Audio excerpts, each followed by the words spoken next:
Robert Wilson and Arno Penzias were both experts in the new fields of radio and microwave astronomy. And in 1964, AT&T's Bell Labs asked them to help figure out what might be causing an annoying hiss in those early calls relayed by satellite. Hello?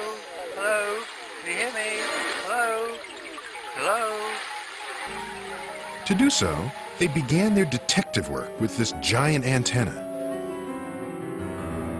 To test the instrument, they pointed it at an empty patch of sky. Aiming at nothing, they expected to find nothing. Instead, to their surprise, they picked up a faint microwave signal, apparently coming from empty space. Sure, that couldn't be right. They looked for any possible source of stray microwaves.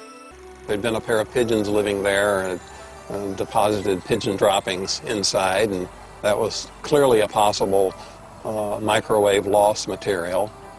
As a graduate student, I did worse things. And you probably did too. Yeah, you just do what you have to do. You do what you have to do every day. Nothing worked. The hiss was still there. And mysteriously, it seemed to be coming from wherever they looked in the sky.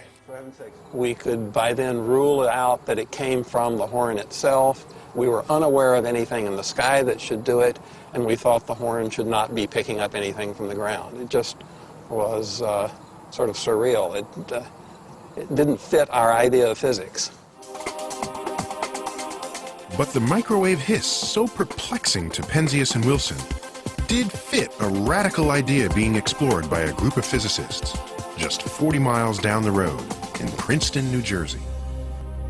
The Princeton team was trying to prove that our entire universe had actually been born in a tremendous burst of energy billions of years ago.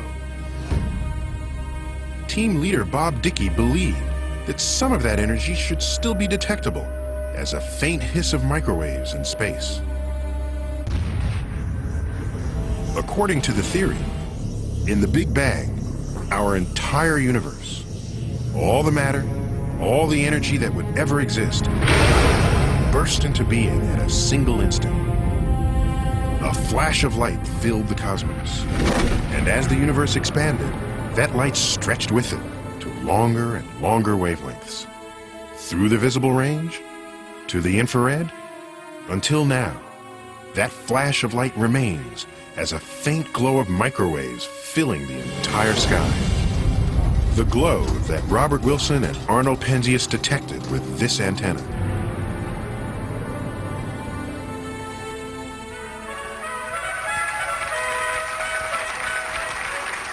Their serendipitous discovery was so important, it won Penzias and Wilson the Nobel Prize. When the Nobel Prize was announced, I think probably one of the first things I thought about was, do I really deserve this? And should my name be on the same list with Einstein? It just seemed completely wrong. Over the years, I've come to understand that the Nobel Prize is given for discovering something, not for being the smartest person around.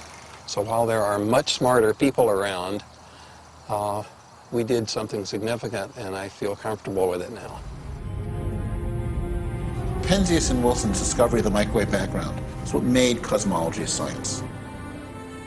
All of a sudden, you had data, and you really tested a theory. You had a theory that said the universe started with this hot Big Bang, and what Penzias and Wilson saw was this leftover heat from the Big Bang. It's not all that hard to detect the Big Bang. Take an ordinary TV set, the old-fashioned kind, before cable. All you need to do is change the channel until you come between two stations. Most of that static comes from stray local radio waves hitting these rabbit ear antennas. But amazingly, about 1% of the snow and noise comes from microwaves produced in the Big Bang itself. Right now, we're all eavesdropping on the birth pangs of the cosmos.